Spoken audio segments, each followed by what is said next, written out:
Oye, ¿alguna vez se han puesto a pensar en ese bichito que nos pica por dentro? Ese que incluso cuando tenemos la nevera llena y un techo sobre la cabeza nos dice que algo falta. No es hambre, no es frío, pero es una inquietud constante. ¿Qué es esa fuerza que nos empuja a querer siempre, bueno, algo más? Pues justo de eso vamos a hablar hoy. Vamos a intentar ponerle nombre a esa sensación. Y para eso vamos a explorar 4 conceptos que vienen del psicoanálisis: necesidad, demanda, deseo y pulsión. Nos vamos a apoyar en un fragmento de un texto de Hernando Bernal que se llama Necesidad, demanda, deseo y pulsión 2. Y a ver, la idea no es salir de aquí siendo psicoanalistas, para nada. Es más bien robarle a esta teoría algunas herramientas para entendernos un poquito mejor, ¿no? Ver cómo se conectan estas palabras que usamos todos los días como si fueran lo mismo, pero que en realidad, dibujan un mapa fascinante de lo que nos mueve. Y yo creo que la clave, lo que hace que este enfoque sea tan potente, es que toma algo tan básico y, si quieres, animal como el hambre, y lo convierte en un drama profundamente humano. El texto de Bernal lo muestra muy bien. Todo cambia en el momento en que entra en escena nuestra relación con un otro. Ahí es donde la biología se queda corta y empieza lo verdaderamente interesante. Totalmente. A ver, empecemos por el principio para no perdernos. Lo más fundamental parece ser la diferencia entre necesidad y demanda. Podríamos decir que la necesidad es, simplemente, el cuerpo hablando. Exactamente, es el punto de partida biológico. El texto es muy claro en esto. Usa los ejemplos más básicos: alimento, agua, calor. Son las condiciones mínimas para la supervivencia. Es un estado puramente interno del organismo. Si a una planta le falta agua, se marchita. Si a un animal le falta comida, muere. Es una verdad material, ahí no hay psicología todavía. Pero aquí viene el primer gran salto que nos propone el texto. Y es que la necesidad, en los humanos, nace muda. Un bebé siente el vacío en el estómago. Esa es la necesidad. Pero esa sensación, por sí sola, no resuelve nada. Necesita ser comunicada para que algo pase. No se conoce la necesidad si no es a través de una demanda. Tiene que traducirse en un grito, en un llanto. O sea que la necesidad es como tener un motor sin gasolina. El motor necesita combustible para arrancar. Es un hecho físico. Pero no va a pasar nada hasta que el conductor se baje del coche y demande la gasolina en una estación de servicio. La necesidad es el estado, y la demanda es la acción que la pone en el mundo, ¿no? Que la dirige a alguien. Como dice el texto, el simple «tengo hambre» ya es una demanda. Es convertir una sensación en un mensaje. Nunca flota en el vacío, siempre se dirige a un otro. Y el texto nos habla primero del otro que tiene. Esta es la figura, la madre, el cuidador, que posee el objeto que puede calmar esa necesidad biológica. Tiene el pecho, tiene el biberón, tiene el abrigo. Así que desde el primer segundo de vida, la necesidad nos lanza de cabeza a una relación de dependencia con este otro que tiene lo que a nosotros nos falta.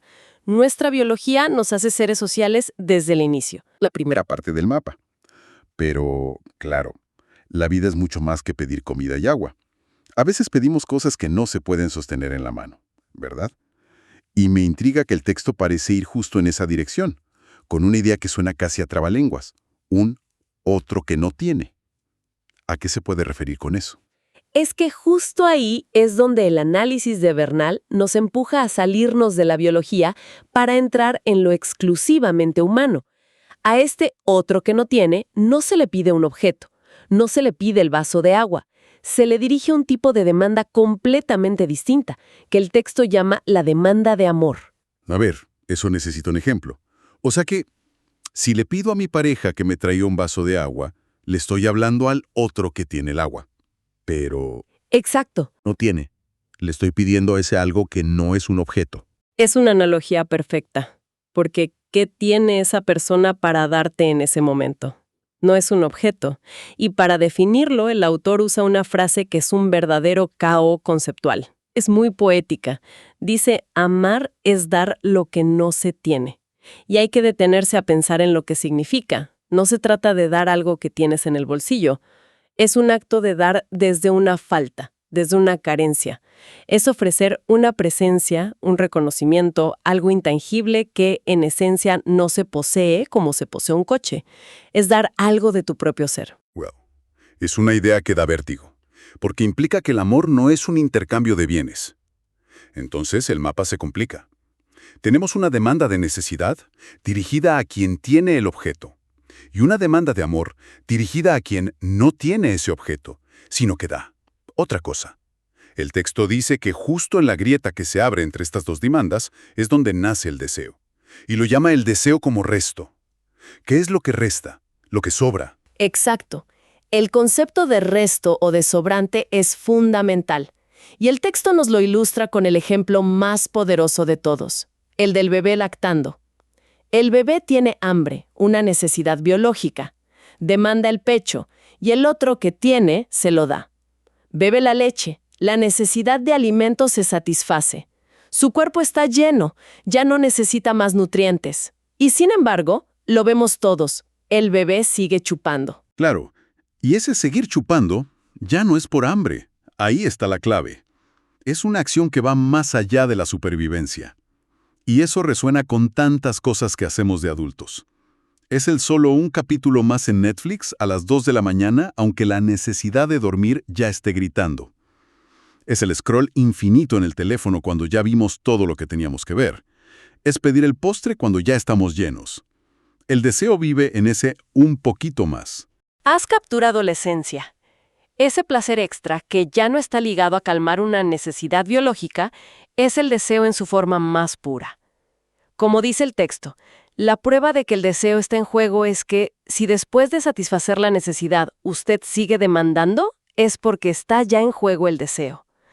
El deseo es lo que excede a la necesidad, es lo que queda como un resto insatisfecho, incluso cuando la demanda original de comida fue satisfecha. Pero entonces, eso suena un poco agotador, ¿no?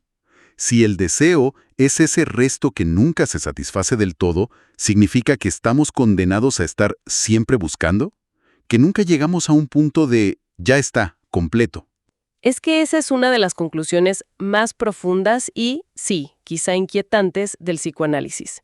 El deseo, por su propia naturaleza, es metonímico, se desliza de un objeto a otro. Hoy es un coche nuevo, mañana un viaje, pasado mañana el reconocimiento en el trabajo. Busca constantemente recrear esa primera experiencia mítica de satisfacción total, que por definición irrepetible. Es el motor que nos mantiene en movimiento, pero también la fuente de nuestra perpetua insatisfacción. No es necesariamente algo malo, ¿eh? Es lo que nos hace creativos, lo que nos empuja a construir cosas.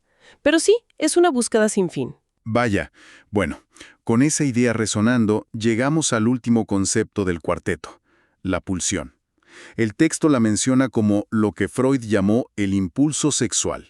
Pero lo que me llama la atención es que Bernal la vuelve a conectar con la idea de la demanda.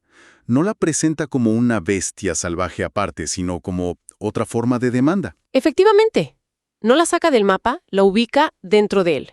La pulsión es, en sí misma, una demanda, pero de una naturaleza muy especial. Y para diferenciarla del deseo, el autor recurre a una cita de otro psicoanalista, Jacques Alain Miller, que es una verdadera navaja suiza para entender esto. La clave está en la palabra interpretación. Sí, la tengo aquí. Dice, hablamos de deseo cuando encontramos, al contrario, una demanda que podemos interpretar. Es una frase corta pero con mucho peso. ¿Qué quiere decir que una demanda se puede interpretar? Significa que esa demanda es como la punta de un iceberg, que lo que se dice esconde algo más, un mensaje cifrado. El deseo siempre habla, aunque sea entre líneas. Cuando alguien en un análisis dice «sueño con perder el tren», se puede interpretar que detrás de esa demanda de llegar a tiempo hay un deseo de escapar de una responsabilidad o un miedo al paso del tiempo. Hay un significado simbólico, algo que descifrar. El deseo está tejido con el lenguaje, con nuestra historia personal. Y en un contraste brutal, el texto nos presenta la pulsión. Y aquí la cita de Miller se completa. La pulsión es una demanda que no podemos interpretar, donde no hay que interpretar. Bernal la llama de una forma brillante, una demanda silenciosa. Una demanda que no habla. Un momento, ¿Cómo que no hay que interpretar?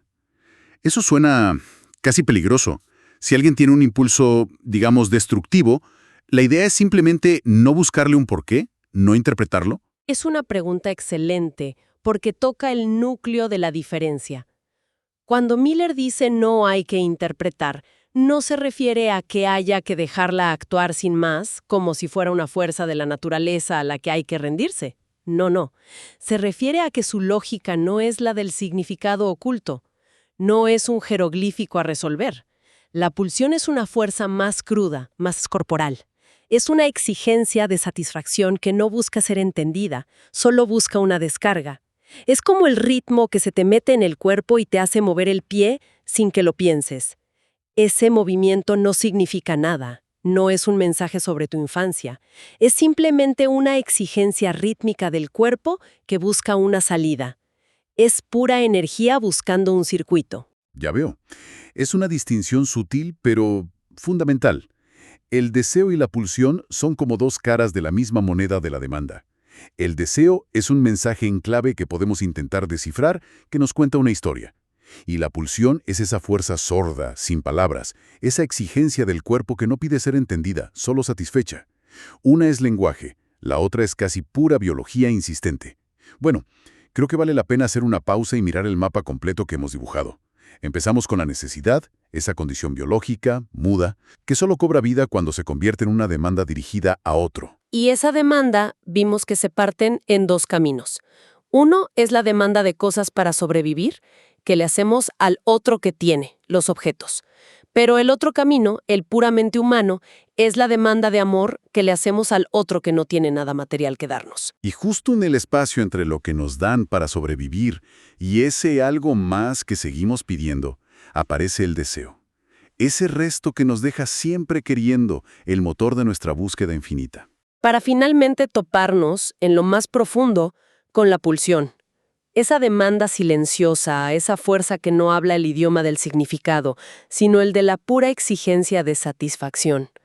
Es un recorrido que va de lo más simple y biológico a lo más complejo y enigmático del ser humano. Viéndolo así, todo conectado, la verdad es que cambia la forma de ver nuestras propias motivaciones. Lo que queremos y por qué lo queremos no es solo un capricho o una decisión racional. Es este enredo increíble, donde se mezclan el cuerpo, las palabras, nuestra relación con los demás, y esa sensación de que siempre nos falta algo. Totalmente. Y me gustaría que nos quedáramos con la idea más provocadora que nos deja el texto de Bernal, la que siga dando vueltas en la cabeza mucho después. Nos dice que amar es dar lo que no se tiene. Si nos tomamos en serio esa frase, ¿qué nos dice sobre lo que buscamos en los demás? Porque si esto es así, cuando demandamos amor, no estamos pidiendo algo que la otra persona tiene guardado y nos puede entregar como un regalo. Quizás lo que estamos pidiendo de una forma muy profunda es que el otro comparta con nosotros su propia falta, su propia herida, su propia humanidad incompleta. La pregunta que queda flotando es, ¿qué buscamos realmente en el otro cuando lo que le pedimos es precisamente aquello que no posee?